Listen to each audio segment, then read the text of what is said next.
por esta oportunidade ímpar, também singular, de poder assumir essa tribuna para poder falar de Jesus. Amém?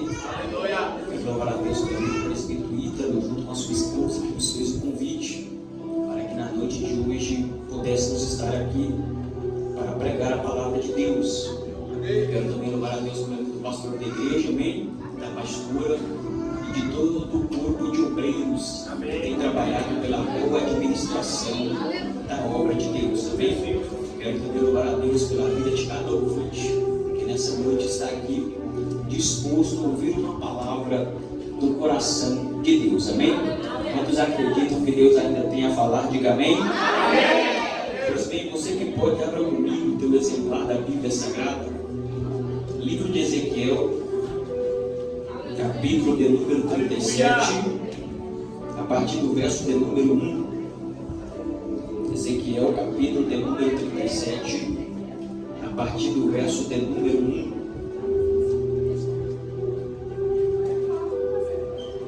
Ezequiel, capítulo 37, verso de número 1.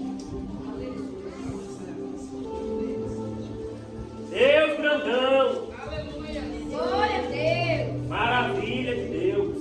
Oh, Deus, obrigado por tua presença. Aleluia, Deus. Glória a Deus. Aleluia. Quantos encontraram, digam amém. Amém. Fazemos assim a leitura do texto. Verso número 1. Veio sobre mim a mão do Senhor, e o Senhor me levou em espírito e me pôs no meio de um vale que estava cheio de ossos, e me fez andar ao redor deles, e eis que eram muito numerosos sobre a face do vale, e estavam sequíssimos. E me disse: Filho do homem, poderão viver estes ossos? E eu disse: Senhor Jeová, só tu sabes. Então me disse o Senhor: profetiza sobre estes ossos e diz-lhes: ossos secos, ouvi a palavra do Senhor.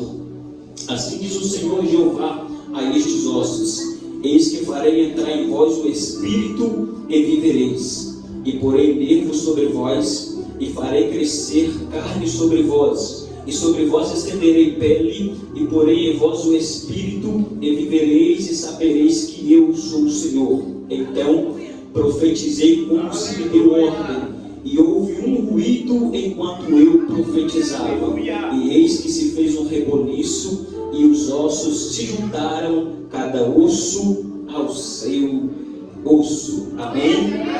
Podemos, por gentileza, poder nos assentar.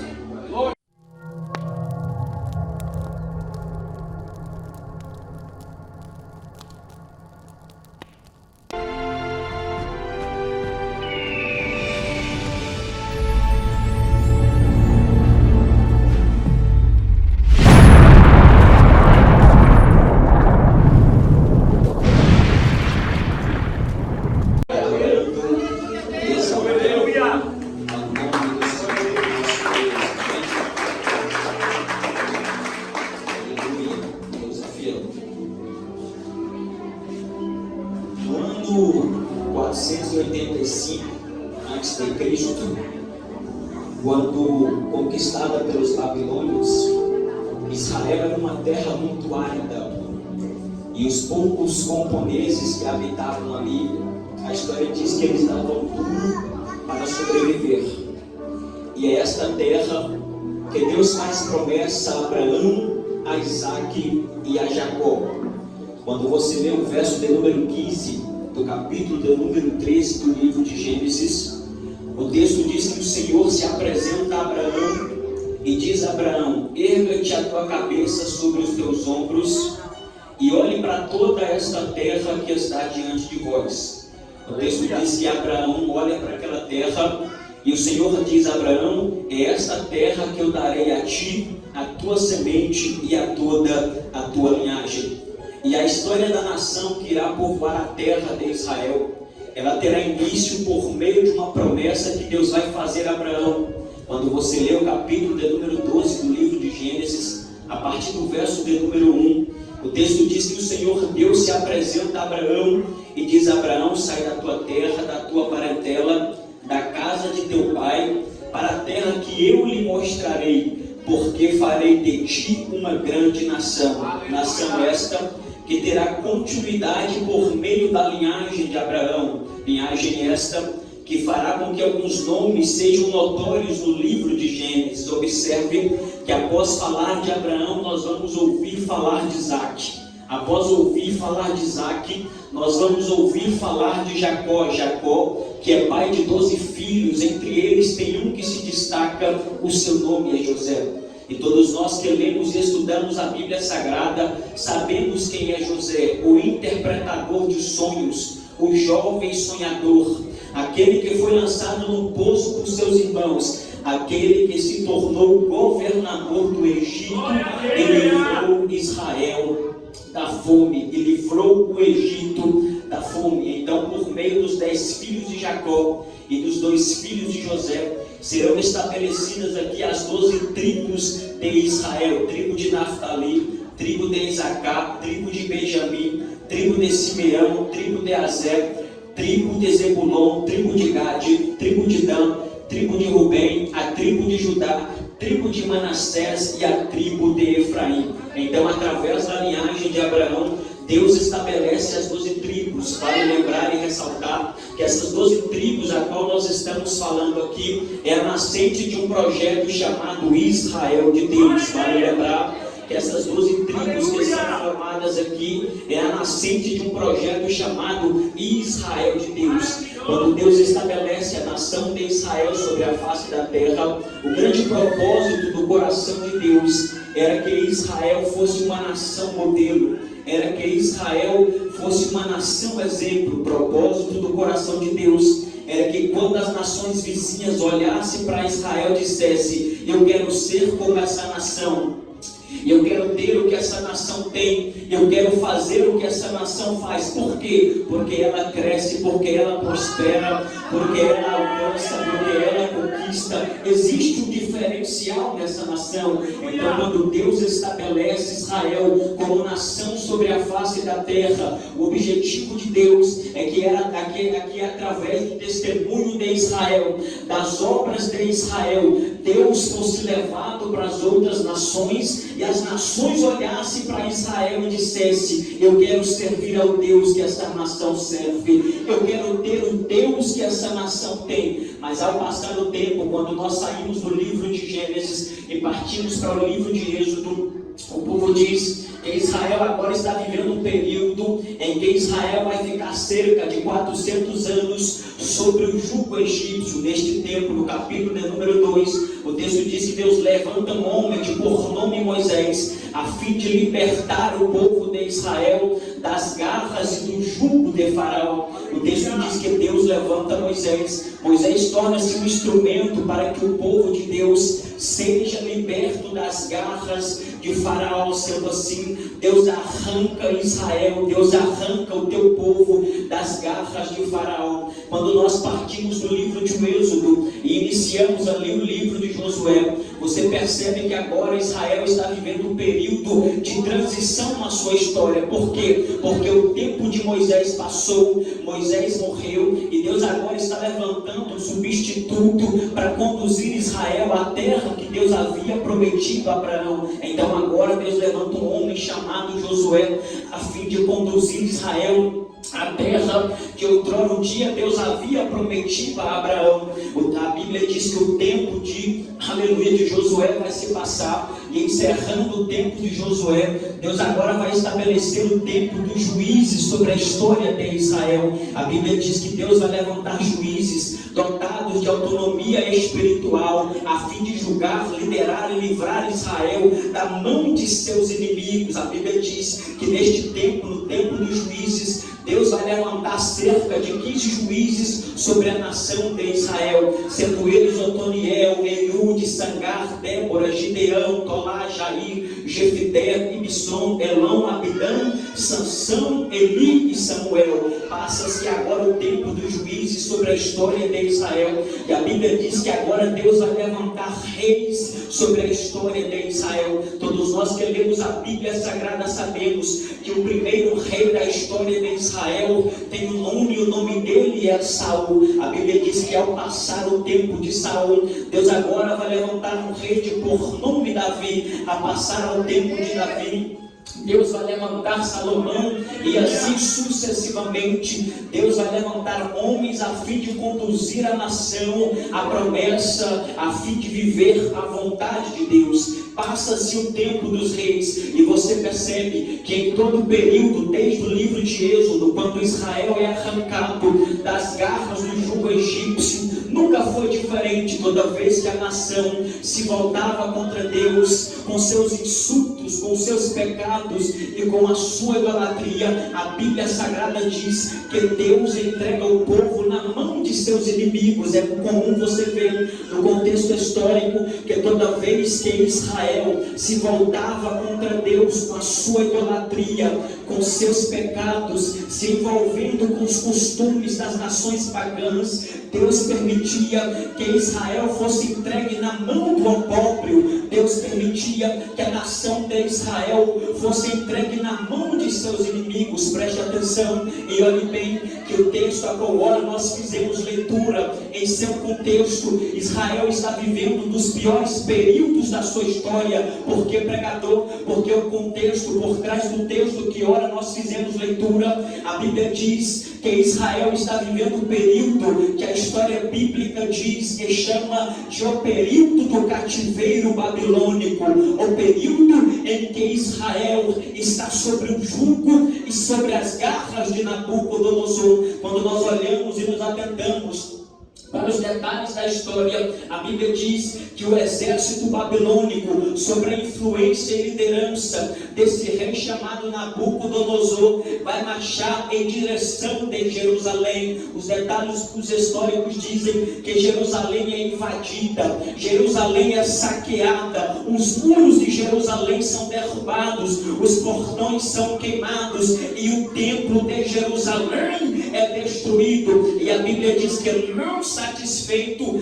Nabucodonosor vai levar consigo cerca de 10.000 judeus para o cativeiro babilônico. Aleluia. Só que tem um problema aqui para Nabucodonosor resolver. Que entre esses 10.000 que Nabucodonosor levou para o cativeiro, tem um homem em Tel Abib. Aleluia. Glória a Deus. Às margens do rio Quebar. E esse homem tem nome. E o problema de Nabucodonosor aqui é que, além desse homem ter nome, ele tem ministério. E o nome dele é Ezequiel. O problema para Nabucodonosor aqui não foi levar Israel. Isso para ele foi fácil. O problema que ele arrumou é que no meio do povo ele trouxe um profeta de Deus que estava em Tel Abib, às margens do rio Quebar, o profeta Ezequiel. Glória a Deus.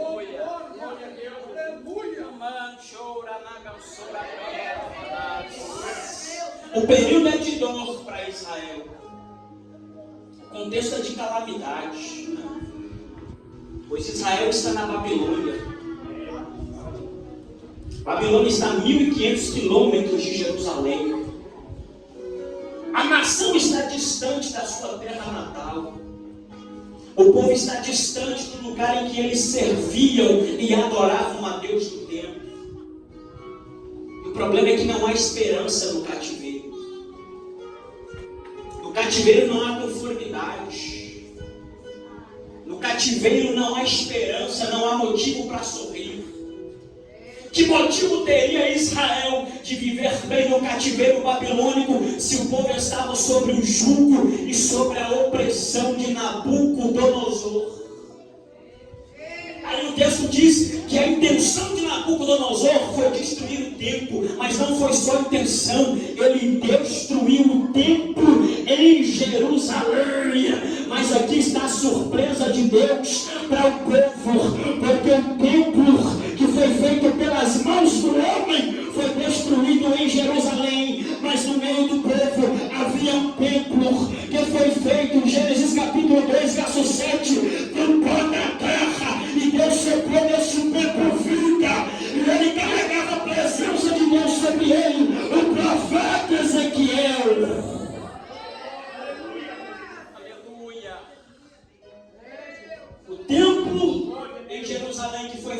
pela mão do homem foi destruído. Mas havia um segundo tempo no meio do povo. E o nome dele era Ezequiel.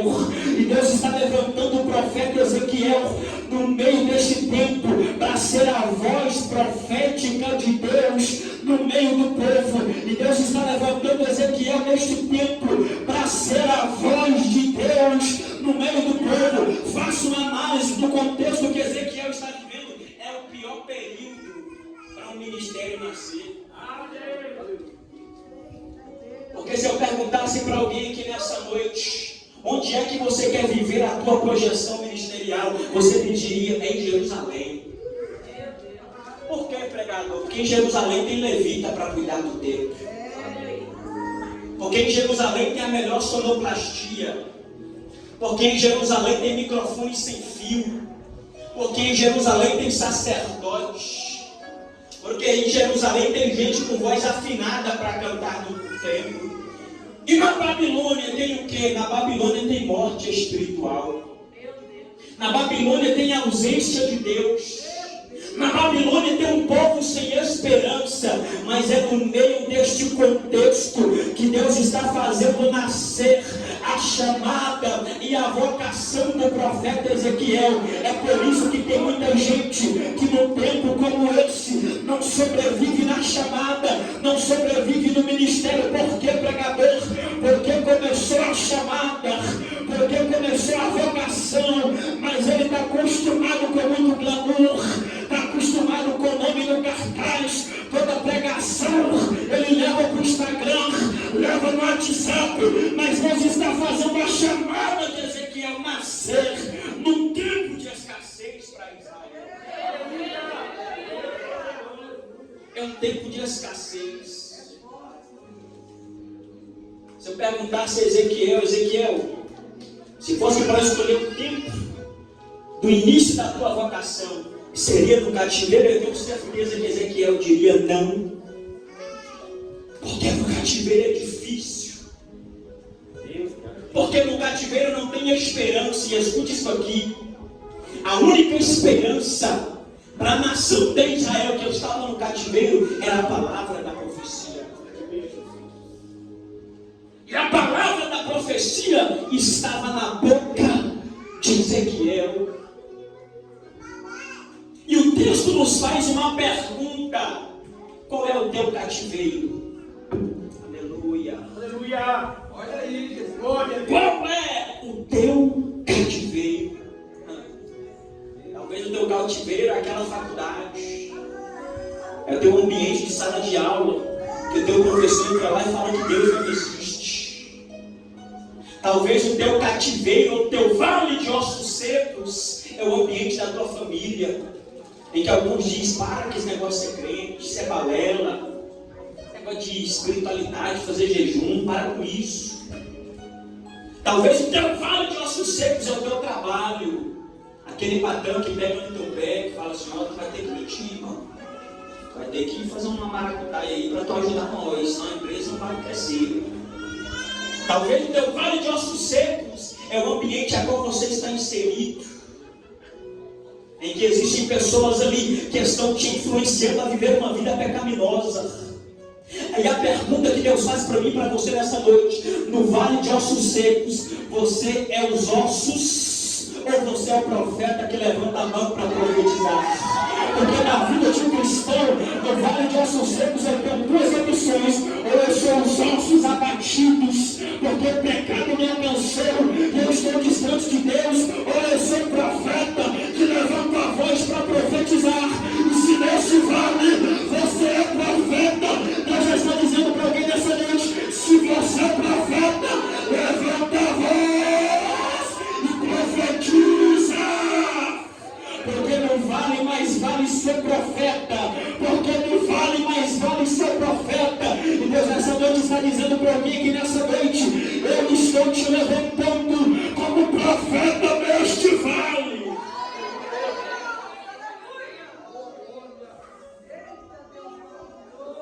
Porque surgiu um profeta. O nome dele é Ezequiel. Olha isso aqui. Segundo a tradição, muito comum que todo sacerdote naquela época, ele começava a exercer os ofícios sacerdotais a partir dos 30 anos de idade. E o personagem do texto que agora fizemos leitura, Ezequiel, ele é filho de Buzi. E quem é Buzi? Buzi foi sacerdote no templo. Então, segundo a tradição, filho de peixe, peixinho é. Como Buzi era sacerdote, Ezequiel é pertencente a uma linhagem sacerdotal, o que dá a Ezequiel o direito de servir no templo. Mas qual é o problema aqui? Que Ezequiel não pode servir. Por quê? Porque o serviço sacerdotal no templo começa a partir dos 30 anos de idade. Só que, segundo a história, Ezequiel é deportado para a Babilônia aos 26 anos de idade. Então, 4 anos antes de Ezequiel servir no templo, Ezequiel é deportado para a Babilônia. Imagina o que se passa no coração deste homem. Imagina o que se passa no coração de Ezequiel. Eu imagino o pregador conjecturando. Eu imagino Ezequiel pensando consigo, 30 anos de idade. Estou na Babilônia. Não posso cumprir o ofício a qual Deus me deu por herança. Porque a linhagem dizia que eu devo ser sacerdote do templo. Mas como servir se eu estou na Babilônia? Mas como servir no templo se eu estou a 1.500 quilômetros de Jerusalém e o templo está destruído? Como eu vou cumprir o meu ofício sacerdotal se eu estou distante de Jerusalém? É porque o projeto que Deus tinha para Ezequiel não era ser sacerdote do templo. O projeto que Deus tem para Ezequiel aqui é ser boca de Deus no cativeiro. Talvez você entrou aqui nessa noite perguntando para Deus: Senhor, por que o Senhor me trouxe para esta terra? Por que o Senhor me trouxe para esse lugar? Porque eu estou aqui, eu deveria estar em Jerusalém, servindo lá. E Deus está dizendo para você que nessa noite é porque o propósito que eu tenho contigo não é para Jerusalém. O propósito que eu tenho contigo é para cativeiro.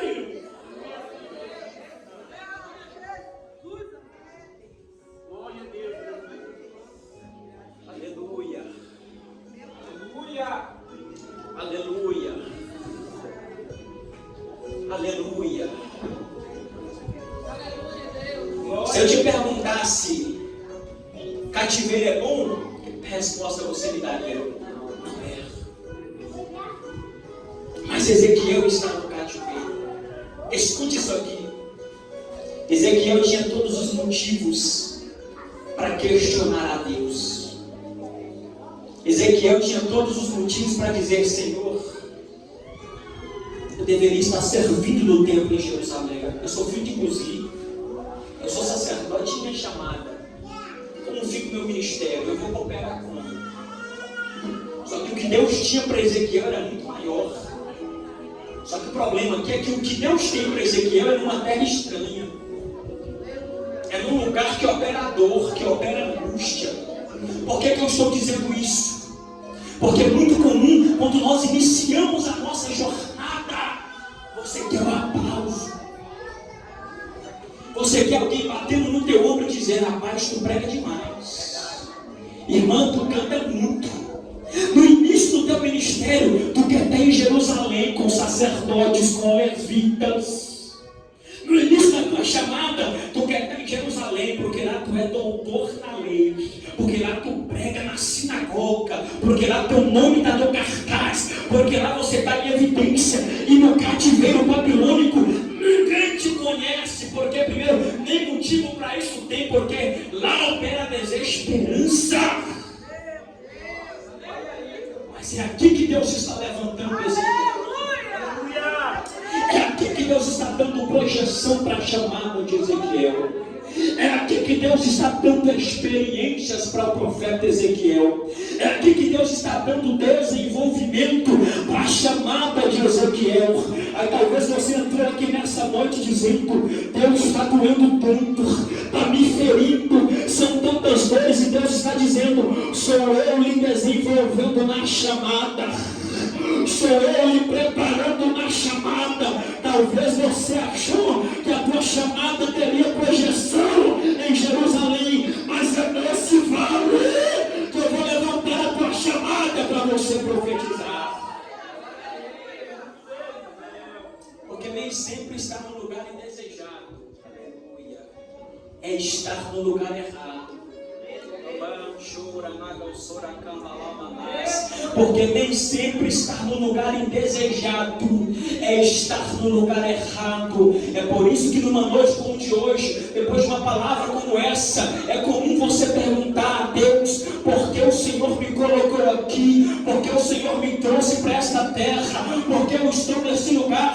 Aí Deus está dizendo para você: é porque aqui é o teu vale de ossos secos, é porque aqui é a terra que eu vou te levantar, é porque é aqui que eu vou levantar teu ministério. Escute isso aqui, irmãos. Vale de ossos secos é só para profeta de Deus. Só para profeta de Deus. Olhe para os personagens bíblicos. Quando Deus decide levantar José para ser governador do Egito, olha o processo de José. Cova, foi preso, acusado pela mulher de seu senhor. Olha o processo. Mas olha Deus formando o ministério. Quando Deus levanta Daniel para reconstruir, Daniel foi lançado na cova do leão. No período é dado um decreto, aí Daniel está lá orando. Alguém vê Daniel orando e epa, tem um decreto. O povo está manifestando e professando a fé de Deus. Este homem vai para a cova do leão. Olha Sadraque, Mesaque e Abednego, que foram para uma fornalha. Davi foi perseguido por Saul antes de se assentar no trono. Olha onde Deus está desenvolvendo a chamada de Ezequiel, numa terra estranha, numa terra que é conhecida como a terra do cativeiro. Olha onde está nascendo essa chamada. Glória a Deus, aleluia. E aí nós queremos questionar a Deus no processo. O porquê está tão doloroso. É por isso que esses profetinhas de internet, esses profetinhas midiáticos não sobrevivem. Porque só sobrevive quem respeita o processo. Já percebeu que esses profetas meia boca, a primeira cova de leão ele abandona a fé? Já percebeu que esses profetinhas meia boca, a primeira fornalha ardente ele pula do barco? Já percebeu que esses profetinhas meia boca, o primeiro poço que ele passa a noite sozinho, ele diz: Deus não abandonou nada, rapaz. Deus está te ensinando através do processo. E Deus está dizendo para alguém que nessa noite eu vou forjar teu ministério, a tua chamada, eu vou te levantar, mas tu vai ter que suportar o poço, tu vai ter que suportar a fornalha ardente, tu vai ter que suportar a cova do leão, tu vai ter que suportar os vales. Eu te apoiar.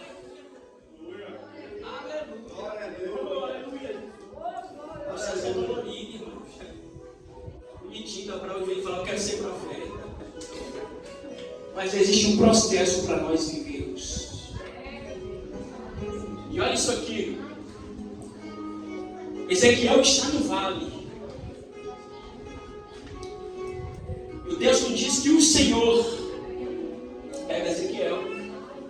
Ezequiel diz: olha, a mão do Senhor veio e me levou a um vale que está cheio de ossos. Olha o que o verso de número 1 diz: veio sobre mim a mão do Senhor, e o Senhor me levou em espírito e me pôs no meio de um vale que estava cheio de ossos, e me fez andar ao redor deles. Olha isso aqui. Deus pegou o profeta Ezequiel: vem cá, olha comigo. O texto diz que Deus fez Ezequiel andar ao redor do vale. Verso número 2: me fez andar ao redor deles. Então Deus pega Ezequiel e faz Ezequiel andar ao redor. Redor fala de visão. Deus está permitindo que Ezequiel veja a situação espiritual que Israel está vivendo. E esse vale de ossos secos aqui representa a condição espiritual de Israel. Qual é? Distância de Deus, ausência de Deus, frieza espiritual. O povo está distante de Deus. Aí Deus faz Ezequiel andar ao redor, visão. E Deus está dizendo para alguém que nessa noite eu me coloquei neste vale e eu estou me fazendo andar ao redor dele, porque eu preciso desenvolver a tua visão espiritual. É por isso que de uns dias para cá tu começou a ver coisas. Deus começou a me revelar as coisas. Por quê? Porque Deus está pegando o profeta, está fazendo o profeta andar ao redor do vale, para dar para o profeta visão espiritual. Porque quem não tem visão espiritual não sobrevive muito tempo no vale. E Deus está dizendo para alguém nessa noite: eu estou te dando visão espiritual.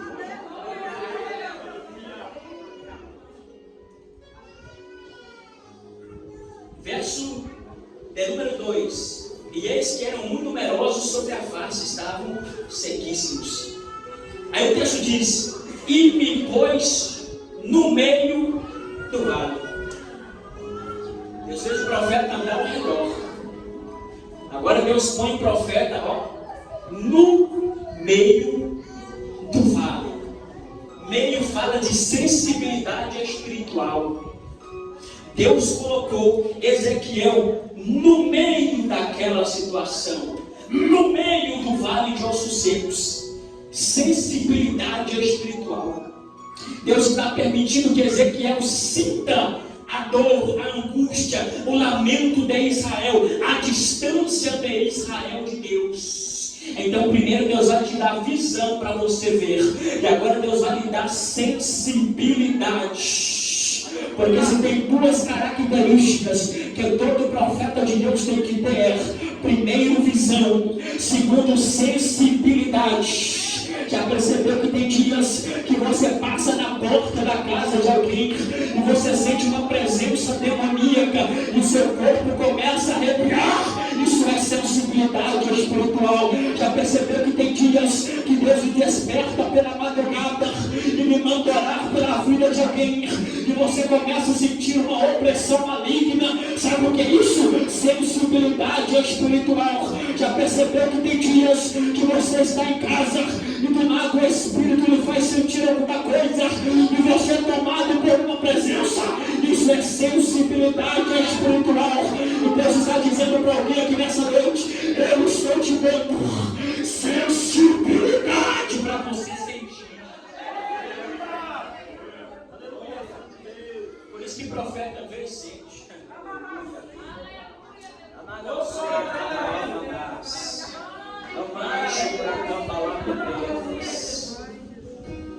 Depois da sensibilidade, da visão, Deus diz que Deus faz uma pergunta a Ezequiel. A pergunta que Deus faz a Ezequiel é: poderão os nossos ver? Aí o profeta diz: Senhor, só tu sabes. Aí Deus olha para Ezequiel e então diz: profetiza a esses ossos. Tem um parêntese de Deus aqui. Tem um parêntese de Deus aqui.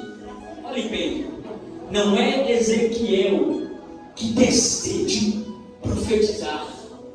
Até porque quando Deus faz a pergunta para Ezequiel: poderão viver estes ossos? A resposta de Ezequiel: Deus, só o Senhor sabe. Quem sou eu para dizer que pode? Então aqui Ezequiel ainda é um profeta tímido. Ezequiel ainda não tinha entendido o tamanho da autoridade que Deus tinha colocado sobre a vida dele.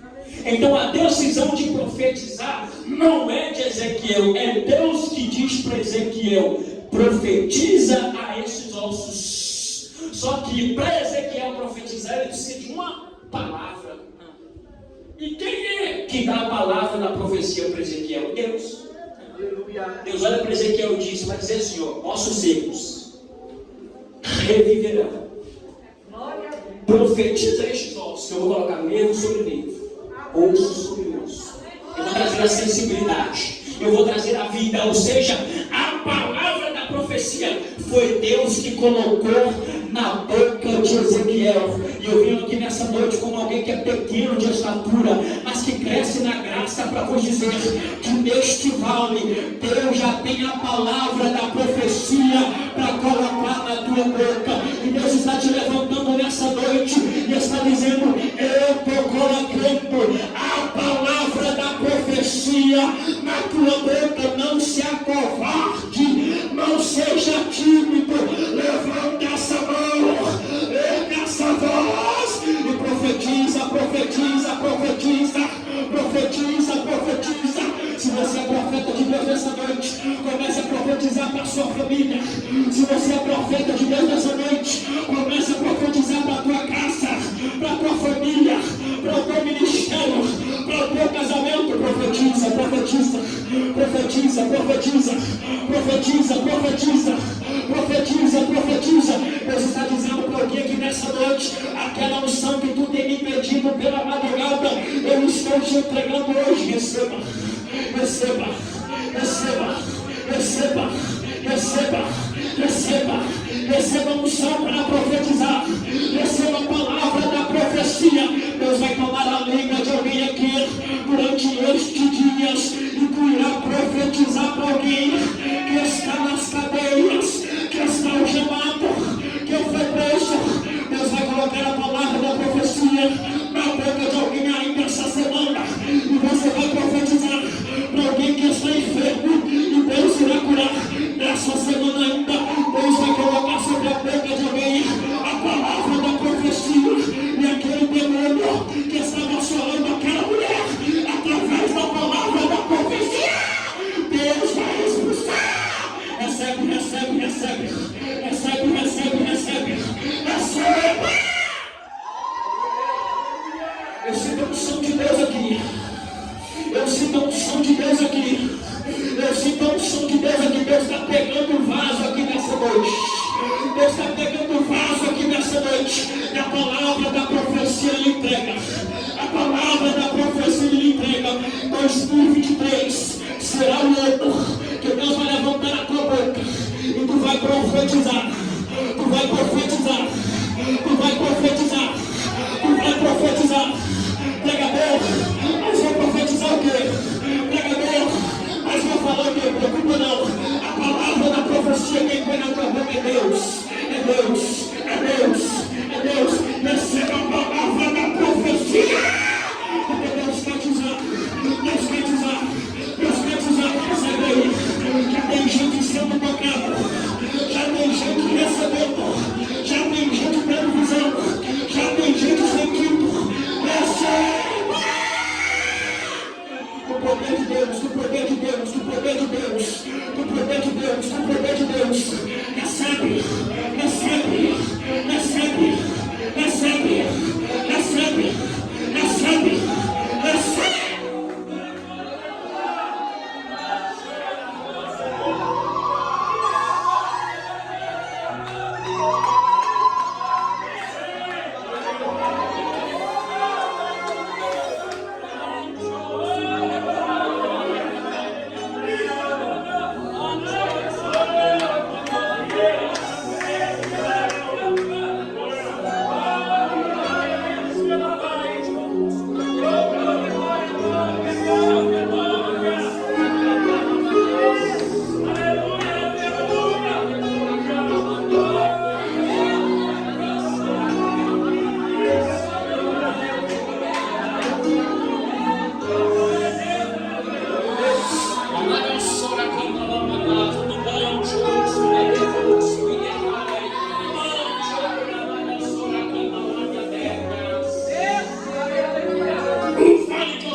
Não será uma derrota na tua vida. O vale de ossos secos não será o lugar da tua vergonha. O vale de ossos secos não será o lugar da tua desgraça. Pois o vale de ossos secos será o lugar que Deus te levantará como profeta de Deus para as nações. Talvez você entrou aqui nessa noite questionando a Deus o porquê do vale. E Deus está dizendo: os vales desta vida são para os meus profetas, porque a serventia tua, o chamado teu será para os vales desta vida. E Deus está dizendo para você nessa noite: eu estou te entregando a palavra da profecia, eu estou te entregando a unção, eu estou te entregando os dons espirituais, para que você faça uso desse vale. Tu é representante de Deus nesse vale. Tu é representante de Deus no meio da tua família, na tua faculdade, na tua escola, no teu trabalho. Tu és Ezequiel de Deus. E Deus irá te levantar para profetizar. Amém? Queridos, quero agradecer a oportunidade. Amém? Que Deus abençoe a todos os nossos irmãos. Muito obrigado pelo convite. Amém? Deus abençoe pelo pastor.